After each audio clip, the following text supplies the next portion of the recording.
개헌이라고 하면은 당연히 국민들이나 뭐 정치권에서 대통령 4년 연임제 개헌 이것이 가장 큰 화두가 될 것이라고 다 예상을 하고 있습니다. 우리 헌법 제128조 제2항 뭐 언급하지 않아도 잘 내용 알고 계시죠? 네. 헌법 개정안 제안한 대통령에게는 대통령의 연임에 관한 규정 등은 적용되지 않는다는 것 아닙니까? 네, 그렇습니다.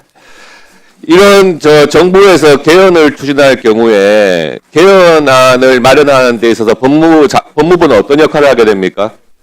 일단 저는 개헌의 주체가 개헌 발의자가 대통령 또는 국회 아니겠습니까? 예. 저 개인적으로는 국회가 국민의 대표기관 국회가 개헌 논의의 주체가 돼야 된다는 생각을 갖고 있고요.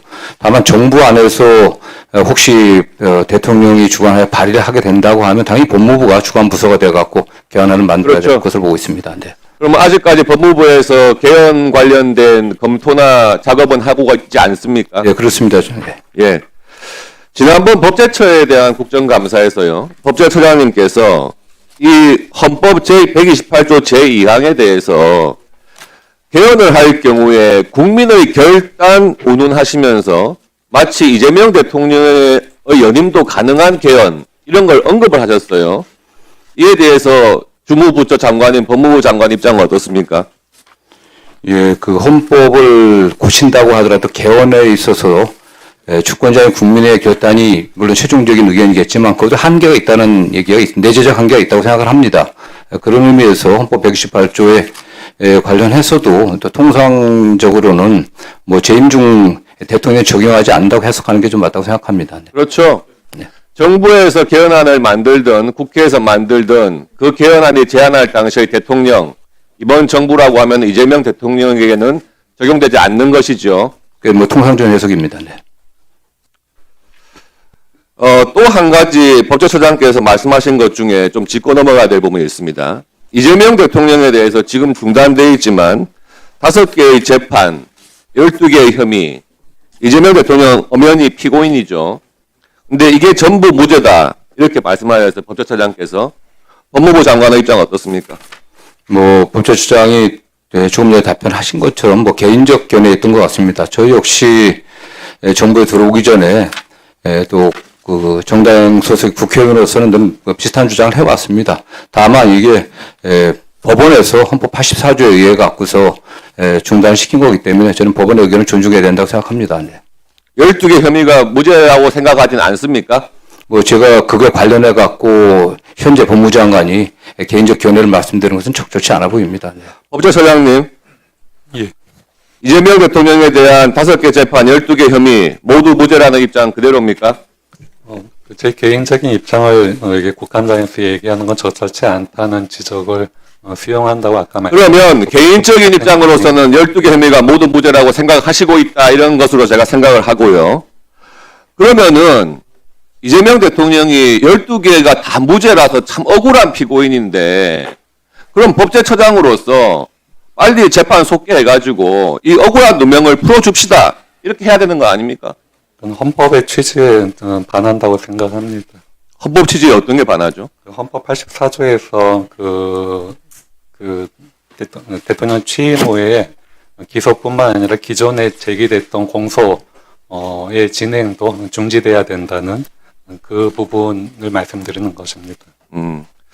대통령이 무죄라고 생각한다면 빨리 재판을 속개해가지고 무죄를 선고받는 게 맞죠. 법무부 장관님. 예. 검찰에 자주 지휘를 하는 것 같은데요, 이제는.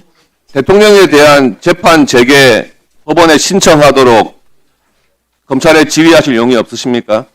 예, 제가 뭐 일반적인 사건에 관련해서는 제가 지휘를 하지만 일반적인 지휘는 좀 있습니다. 그러나 개별적 구체적 사건에 대해서 물론 여러 사건에도 관련된 보고는 받고 있습니다. 그러나 절대적으로 제가 구체적 사건에 관련해서 이렇게 해라 저렇게 해라 지시하지 있지는 않습니다. 아니 그러니까 이 사건에 대해서 12개의 혐의로 진행 중인 5개 재판에 대해서 지금 중지가 돼 있지 않습니까? 네. 대통령이 무죄라고 주장하시는 법제처장도 계시고 하니까 이것을 빨리 속개해서 재판을 빨리 진행해서 무죄 선고 받도록 하자 이렇게 해서 재판 재개 신청하도록 검찰에 지휘하실 용의가 없으시냐 그 말입니다. 예, 뭐 저 의원님도 잘 아시는 것처럼 뭐 그런 지휘를 하려고 하면 저희가 검찰총장, 지금 현재는 검찰총장 대응을 통해서 지휘를 해야 되는데 적절해 보이지 않습니다. 네. 왜 적절하지 않죠? 어쨌든 법원에서 재판진행 재판장이 또 헌법과 법률에 근거해서 중단한 거를 법무부 장관이 구체적 사건 지휘로 다시 진행하라고 하는 것은 뭐 적절해 보이지는 않아 보입니다. 법원의 결정을 존중한다는 뜻인 것 같은데 네, 그렇습니다. 법원의 결정을 존중해가지고 구속 취소에 대해서 즉시 항고하지 않은 것에 대해서는 왜 비판을 하죠? 예, 그 즉시 윤석열 대통령 관련한 말씀이십니까? 그렇죠. 예, 그렇습니다. 그거는 뭐 그 이전에 검찰이 계속 해왔던 관행이라든가, 에선 전혀 관행해놨던 사례에 안 맞기 때문에, 그리고 그다음에 또 법 해석상의 차이가 있었기 때문에 중대 범죄에 대해서 이렇게 법원에서 하염없이 재판 중지를 하면은요, 검찰에서 재판 재개해달라고 신청하기도 합니다. 이건 뭐 헌법상의 어떤 근거가 있기 때문에 그렇게 한 것입니다. 네. 금방 장관님께서 구체적인 사건에 대해서 지휘를 하지 않는다고 말씀하셨는데요. 얼마 전에 그 대통령실에서 동부지검에 백혜령 경정 배치해가지고 수사해라. 그거는 당연히 구체적인 사건에 대한 지휘니까 장관께서 10월 13일 날 월요일에 부랴부랴 공문으로 법무부에서 검찰에다가 공문으로 사건 지휘하신 것 아닙니까? 그렇죠. 뭐 구체적 사건에 대한 지휘라기보다는 그 일반적인 엄중한 수사를 촉구하는 그런 의미였다고 좀 생각하고 있습니다. 아니 동부지검 수사팀에다가 백혜령 경정을 배치해서 수사를 하라고 하는 게 그게 구체적인 사건에 대한 지휘지 뭐가 구체적인 사건에 대한 뭐 지휘? 구체적 사건을 이렇게 처리해라 저렇게 처리해라 또는 뭐 그런데 말이죠. 그런 지침은 아니었습니다. 그 장관님께서 말씀하신 그 이후에 동부지검장하고 대검차장이 뭐라고 했냐면 10월 12일 날 대통령실에서 동부지검에 대한 사건 지휘를 하기 전에 금요일 날 이미 대검차장이 동부지검장한테 같은 지휘를 했다는 거예요. 이런 내용 법무부 장관이 알고 계십니까? 그